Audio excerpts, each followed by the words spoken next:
All right, as promised, 6:30 Central on Facebook Live. I'm sorry I'm a few minutes late. They changed the workout time of my F45 class from 5:15 to 5:30, and that's why I'm running a little late. So, just kind of getting on to see if you had any questions about hormone replacement, hormones, Esure removal, anything that you might have questions about with regards to painful periods, birth control pills, anything women's health, designer vaginas, because I just did an Instagram post about that. So any sort of questions. Nat, just came on, and we wanted to tell you real quick about an ultimate bundle. It's over $3,000 worth of books, online courses, things like that. I think it's a $3,000 bundle for, I can't remember now, how much is the price? $100 or something crazy like that. They do this once a year. Our book, Contraception Deception, is in the bundle. So you get like hundreds and hundreds of things, including books and online courses. If somebody can, I don't know if I can post that or not. Yeah, I can post it, the link. The link I'm posting to the Ultimate Bundles.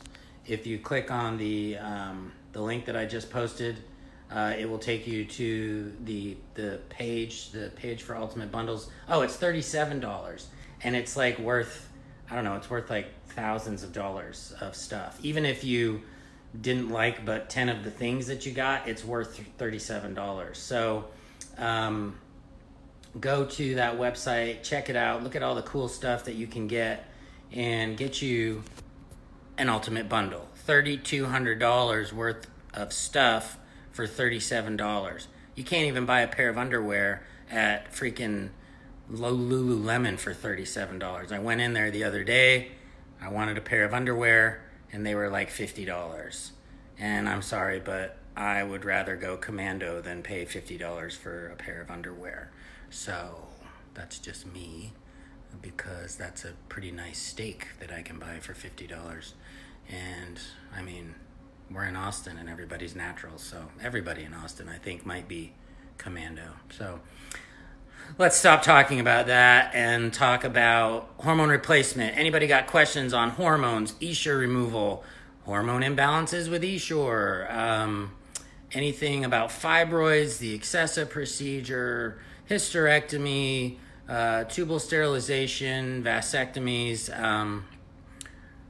who the guy is in Beverly Hills that thinks designer vaginas is a good idea, what I'm doing on Saturday.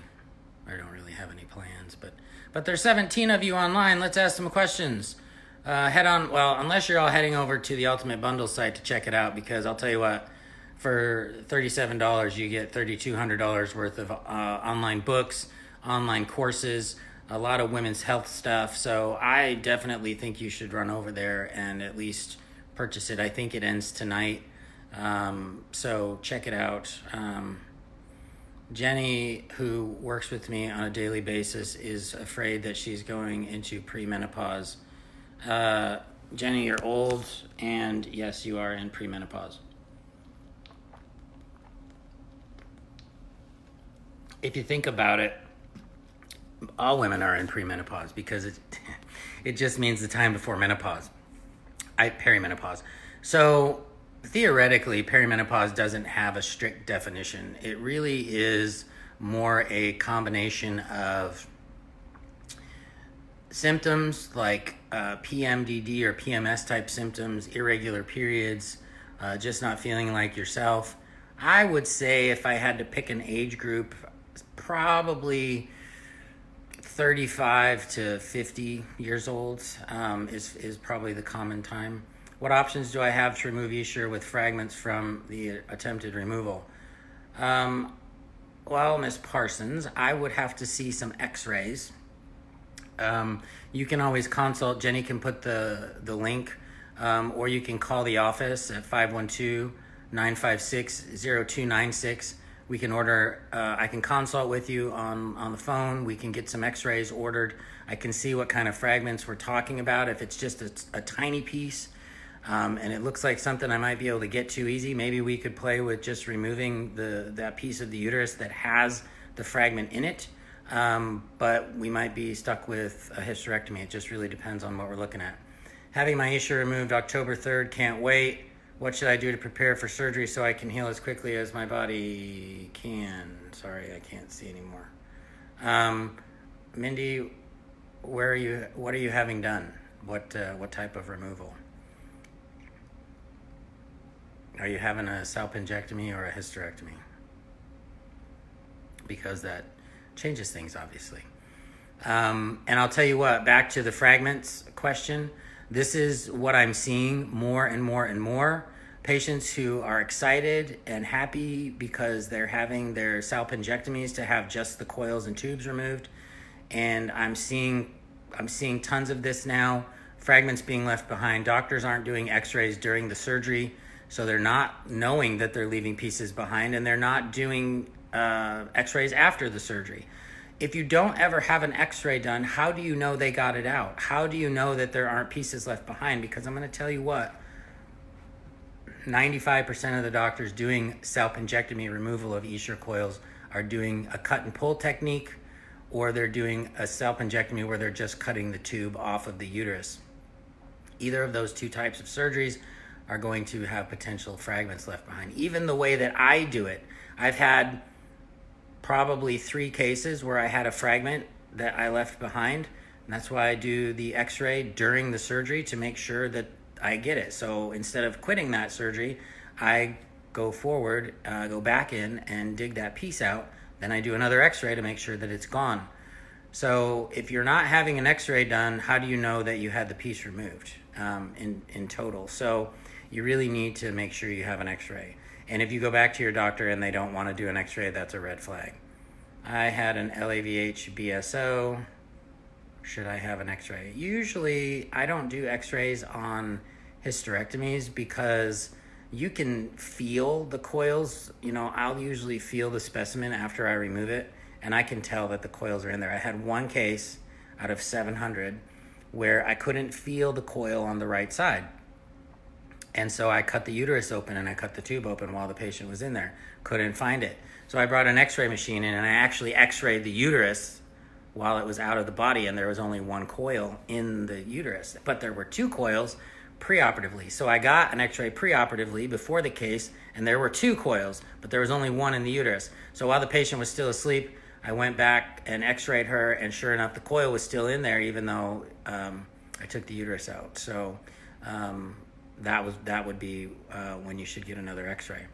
What will PET fibers do to my body once released from cutting the coil? I don't know if they're released from just cutting the coil. They are coating the coil. It's like polyester. A PET fiber is like a microscopic piece of polyester. So the problem with PET fibers, if you pull the coil out, are the PET fibers shredding off and being left behind in the tissue that's still there? Are they being left inside the uterus? Which is why I cut around the coil and leave actual uterine tissue on the coil, because I want to try and take out some of that damaged tissue. I don't want to leave it behind.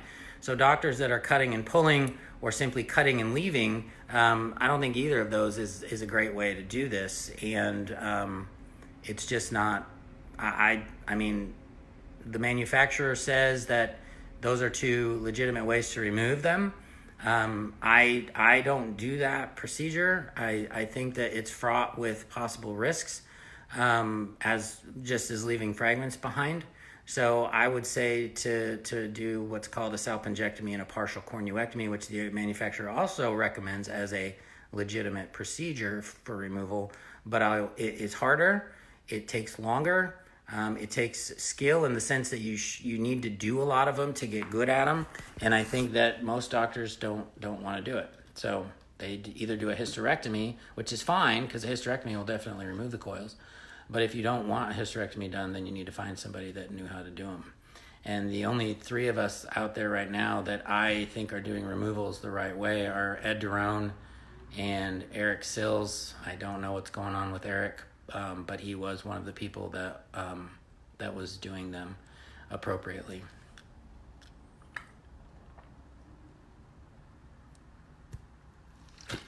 Sorry, I'm parched. I never drink water, but I am. Water is so plain. Oof. So, questions. Keep them coming, man. Keep them coming. This is good. Hormone questions. Questions about irregular periods or ultimate bundles.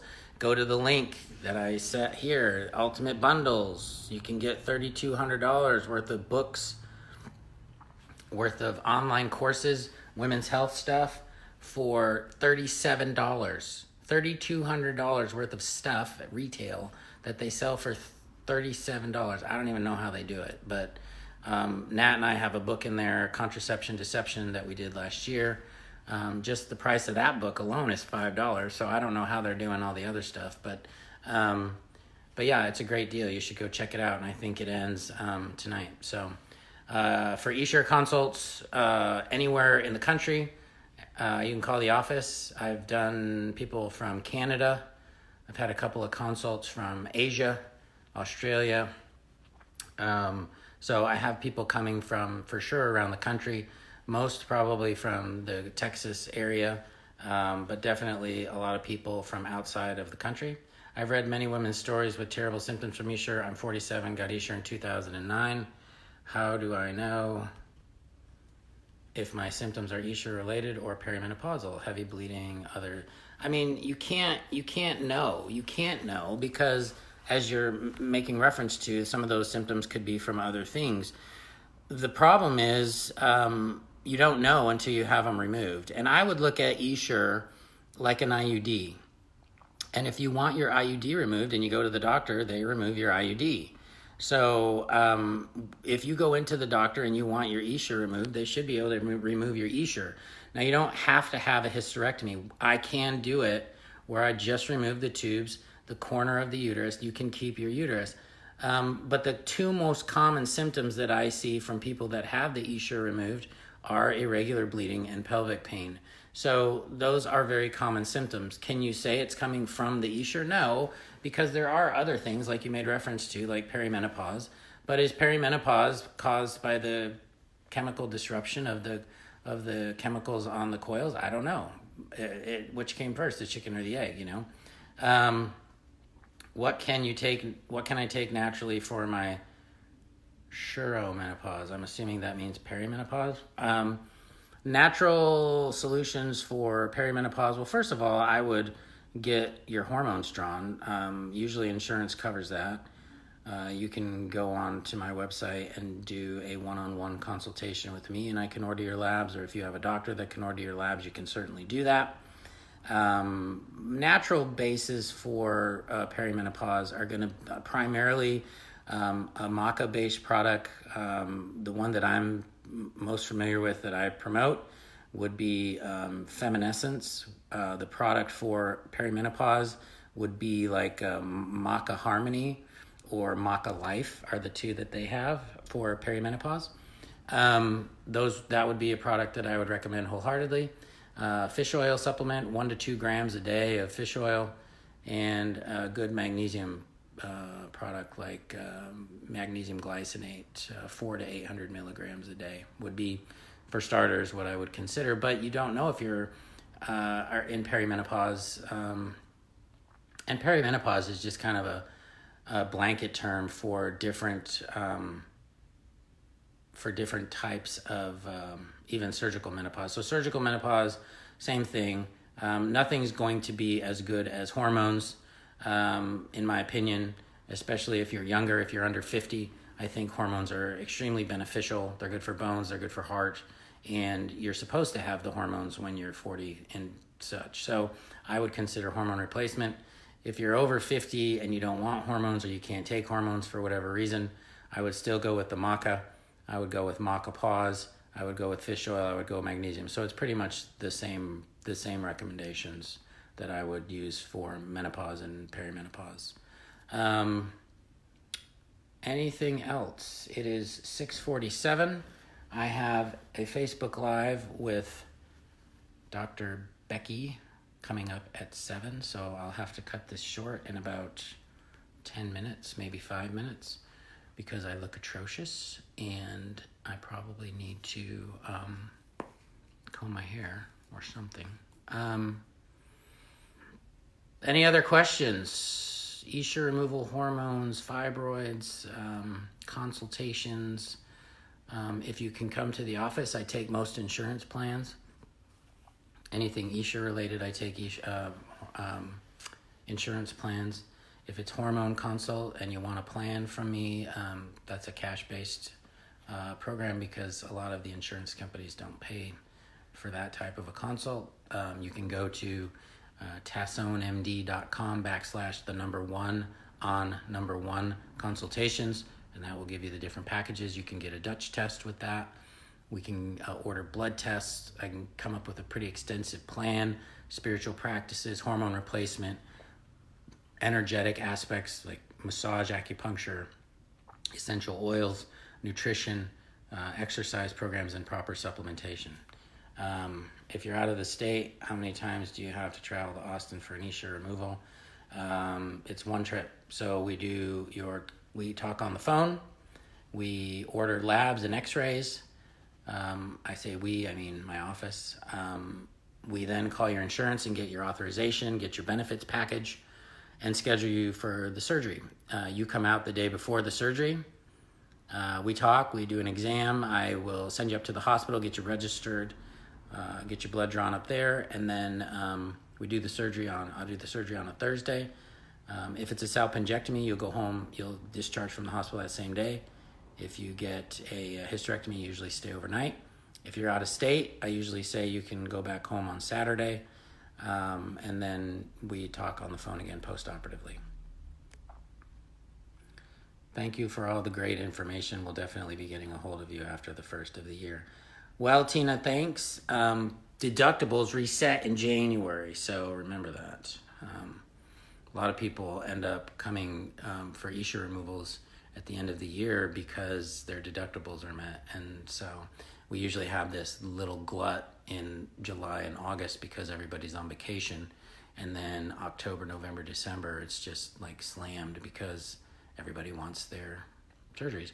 The only women that want surgeries during the summer are usually teachers because they're off. So all the teachers get surgery during the summer, and then everybody else gets theirs done at the end of the year. So I'm going to end this call unless there's a couple more questions because I have to get ready for Dr. Becky Campbell, who also has a lot to say about Isha, by the way, from personal experience. So you should follow her on Instagram because she also talks about Isha, and she's a wealth of knowledge as well. So you can always continue to leave comments in the comment section down below, and I will try to get to them and answer any questions you might have later on as well if you're not seeing this live. So keep in mind questions, hormones, Isha removal, fibroids, pelvic pain, anything you can think of supplement-wise, I'll be more than happy to answer those. Have a good night.